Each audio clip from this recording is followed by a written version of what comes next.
Dios les bendiga, hermanos. Bendiciones a todos. Continuamos estudiando la palabra de Dios. Nos toca en el día de hoy la lección, la sentencia de muerte. Se encuentra en Génesis capítulo 50, 15 al 26. Y vemos así mismo también hasta Éxodo capítulo 1, del 1 al 2, hasta el 2.2. Y el segundo versículo del capítulo 2. Vamos a seguir jugando y entramos entonces rapidito aquí de una vez a este estudio. Amado Dios, gracias, Padre, por esta oportunidad. Gracias, Señor, por darnos el deseo. Gracias por el hambre, Señor, de estudiar tu palabra. Pedimos, Padre, que sea saciada temporalmente, mi Dios, y que tengamos esa hambre constante de estudiar y de darte la gloria y la honra en nuestras vidas diariamente. Háblanos, Señor, en el nombre de Jesús. Amén y amén. Así que, hermanos, seguimos entonces aquí rapidito.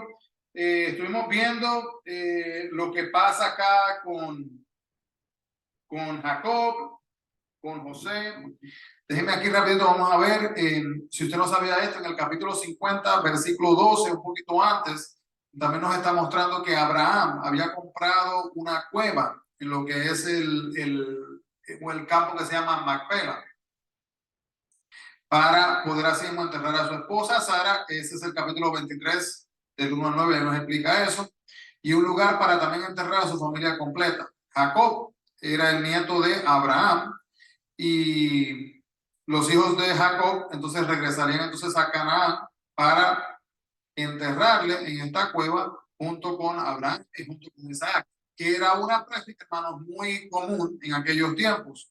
Hasta el día de hoy algunas personas hacen eso, compran a sepulturas en común y ahí prácticamente se entierran las personas.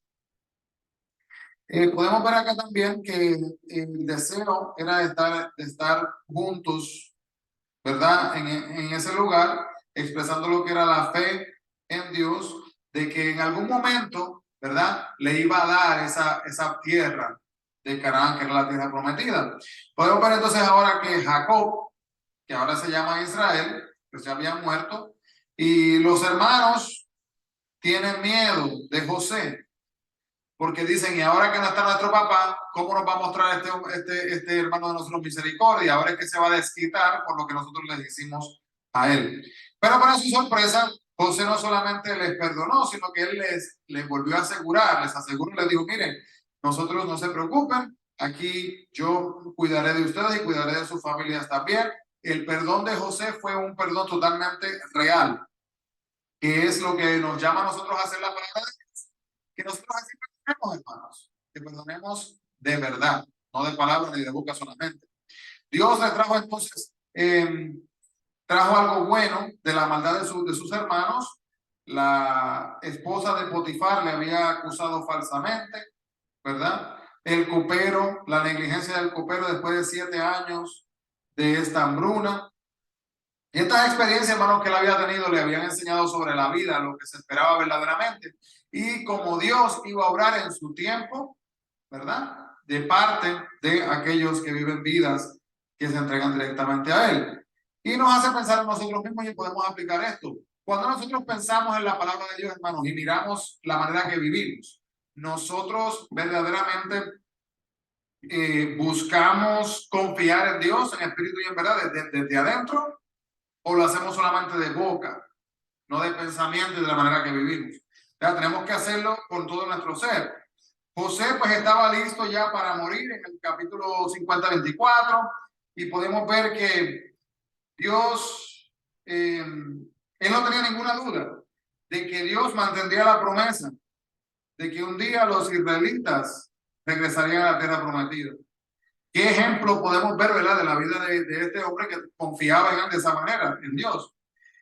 Y podemos ver en la fe de él, fue una fe que prácticamente pasó por todas las etapas de la vida de él. Y también podemos ver acá que nosotros tenemos que tener esa misma fe, que cuando aún esté llegando el momento de la muerte, hermano, ese momento que algunas personas le tienen tanto miedo, entender que Dios está con nosotros, ¿verdad? Y que, hermanos, y que la muerte es algo, la muerte física es algo temporero, porque luego viene la vida espiritual que continúa, hermano, donde yo no voy a usar lentes, donde si tengo la espalda no lo voy a tener, donde si yo soy cojo no voy a ser cojo, donde si soy ciego no voy a ser, si soy sordo no voy a ser sordo, si soy mudo no voy a ser mudo, ¿verdad? Vamos a tener cuerpos revestidos de la gloria de Dios, donde no vamos a tener estas limitaciones humanas que tenemos entonces en el día de hoy. Y eso lo hablaremos mucho más tarde.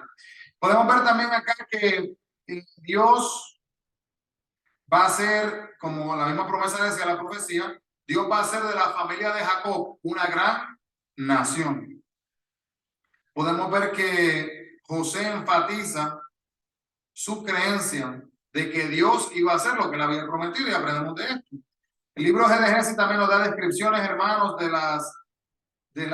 nos da descripciones bien detalladas, ¿verdad? De lo que sucede cuando muchos hombres y muchas mujeres caminan en el camino correcto delineado por Dios. Y aprendemos de ellos en lo bueno y en lo malo para nosotros tomar mejores decisiones también. Dios estaba con ellos a pesar de sus fallas, a pesar de sus debilidades. Nosotros también tenemos que coger estos eventos y mirarlos como una manera de aprendizaje para nosotros, para que podamos aplicar estos detalles en nuestras vidas. Y con esto terminamos, hermano, el libro de Génesis. Pero ahora entramos rapidito al libro de Éxodo, así que le voy a dar una introducción aquí rapidito. Vemos acá cuál es el propósito del Éxodo, del libro de Éxodo.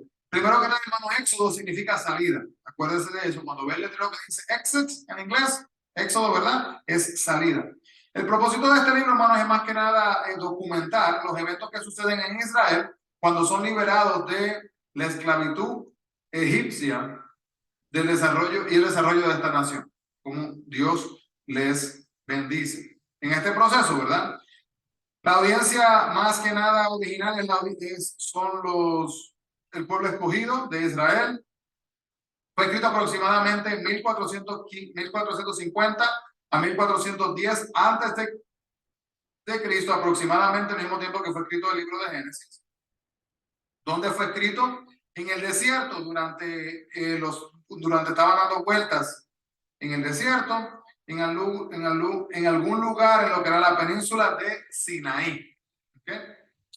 Toma lugar en Egipto también, donde está la gente del pueblo de Dios, un lugar que fue favorecido por Dios, que Dios le había favorecido a su pueblo. Personas importantes de este libro. Tenemos a Moisés, a Miriam, al faraón, la hija del faraón, a Jetro, a Aarón, a Josué y a Bezalel. Lugares importantes de este estudio, de este libro, son Egipto, Gosén, el río Nilo, Midian, el Mar Rojo, la península de Sinaí y el monte de Sinaí. Y también vamos a ver que en el libro de Éxodos hay muchos milagros que son relatados más que ningún otro libro del Antiguo Testamento. Y también notemos que el libro de Éxodo también tiene los 10 mandamientos.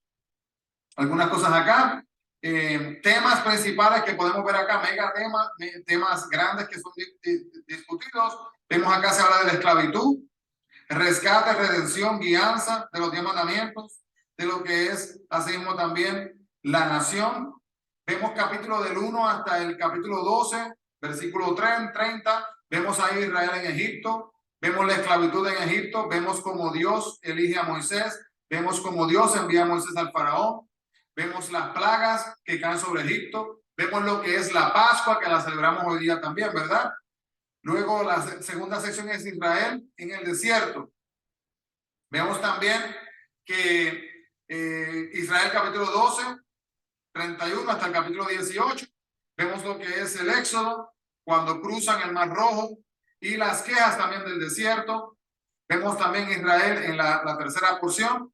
Israel en Sinaí, capítulo 19, 1 hasta el capítulo 40, versículo 38, cuando reciben la ley y las instrucciones del tabernáculo, cuando quiebran la ley y la construcción también del tabernáculo. Hermano, mucho más que podría decir, pero así aunque sea tenemos una idea y así nos metemos más de lleno en lo que es lo que pasa en esta historia. Entonces, la sentencia de muerte.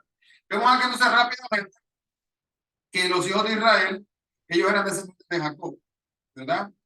El cual su nombre había sido cambiado a, muy bien, Israel, ¿verdad?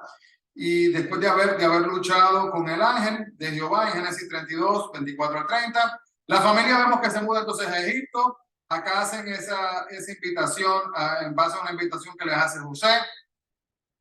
Y podemos ver entonces que luego el faraón, en el versículo, ya estamos en el versículo 9 y 10, el faraón tenía miedo de los israelitas porque estaban aumentando el número grandemente. Entonces, en base a esto, toman la decisión, porque se sentían que su reino estaba siendo amenazado, de que los iba a convertir así mismo en esclavos. Los iban a oprimir y a esclavizarlos también. Entonces, la esclavitud fue una práctica antigua que se hacía en muchas naciones para emplear a la gente conquistada y a otra gente cautiva. Lo vemos así en lugares como las pirámides grandes que fueron creadas en Egipto.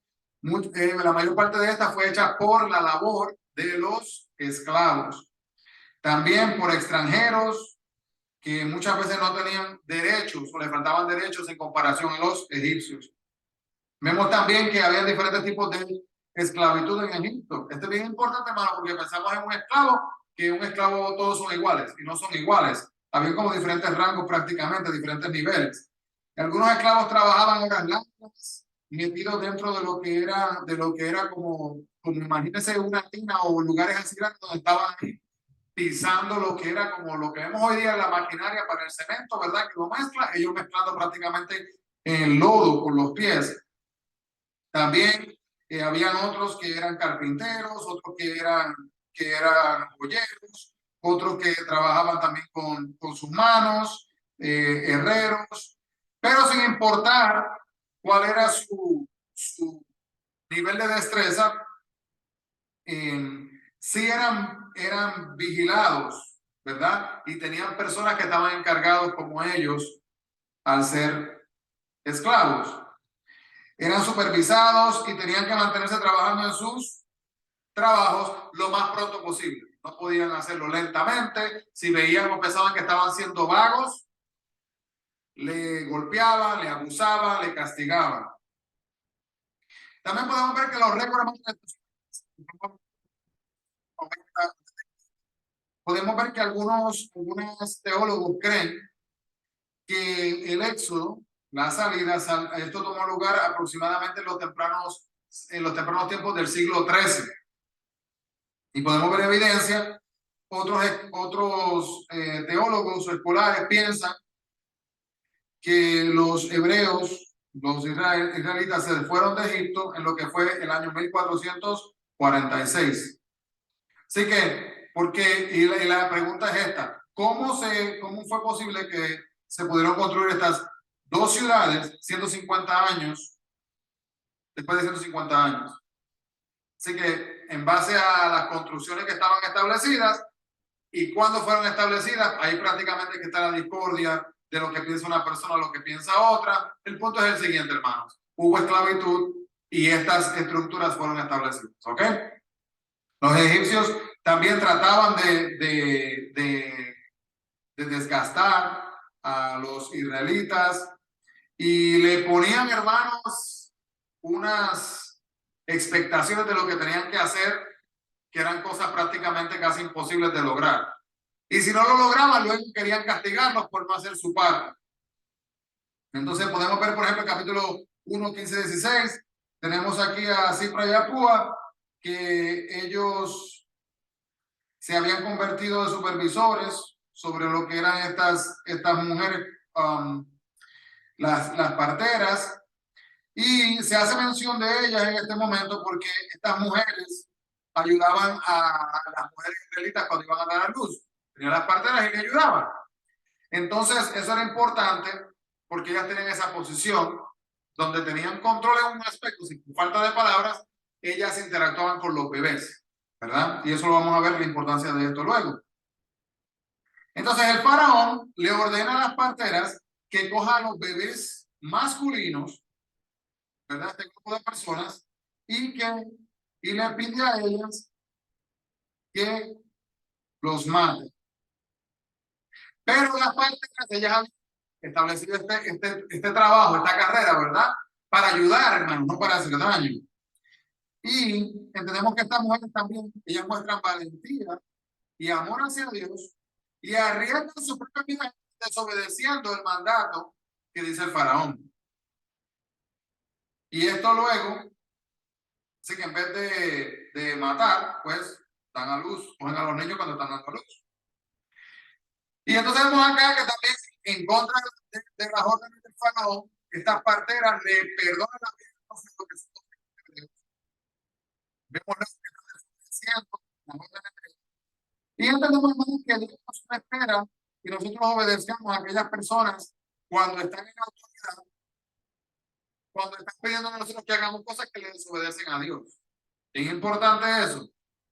Nosotros tenemos que tener en nuestra vida primero Dios primero y lo demás luego viene de ahí.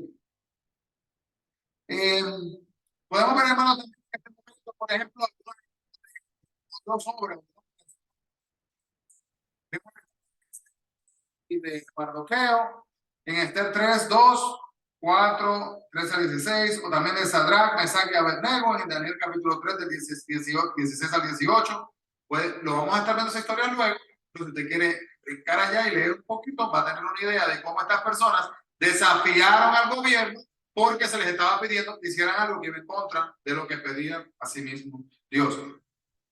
Entonces, podemos ver también acá que las mismas naciones, algunas veces la nación completa se metía en lo que era el pecado, ¿verdad? Como pasa también en estos lugares, sea odio racial, que lo podemos ver en este día, tristemente, todavía la esclavitud, crueldad en las prisiones y desobediencia, así mismo la palabra de Dios. Pero entendemos, hermanos, que dice Hechos 5:29, nosotros somos llamados a obedecer a Dios, primero que nada, hermanos, y no a los hombres. Dios primero, Dios primero. Y entendemos también, hermanos, que Dios bendice entonces a las parteras. Pero podríamos preguntar, Dios bendice a las parteras por ellas mentirle al faraón? No. Ella le bendició, hermanos, no porque haya mentido. Dios les bendijo porque ellas estaban salvando la vida de niños inocentes. Y eso no significa, hermanos, que una mentira sea la solución para salir de un problema. Pero sí entendemos, hermanos, que Dios les bendijo a las parteras por no violar la ley de Dios y no permitir que se mataran a todos estos niños como si fueran a sí mismos al matadero. Aunque no se menciona el nombre en este momento, este bebé en la historia, que está comenzando aquí el capítulo 2, es Moisés. La madre de Moisés y el padre de Moisés se llamaban Amamrán y Jocabed, y el hermano era Aarón y la hermana era Miriam. Así que terminamos entonces acá, una introducción un poquito más extensa, para que así comencemos el libro de Éxodo con más sustancia. Amado Dios, gracias, Padre, por esta hermosa oportunidad de estar aquí estudiando tu palabra. Continúa trabajando, Padre, en cada vida de cada hermano y cada hermana, y que podamos continuar creciendo, Señor, a través de este estudio, Padre, en sabiduría y conocimiento, como solamente tú lo sabes dar. Te agradecemos estas cosas, siempre lo pedimos en el nombre de Jesús. Amén. Y así que, hermanos, busquemos la presencia de Dios, y Dios le bendiga de una manera especial y bendiciones.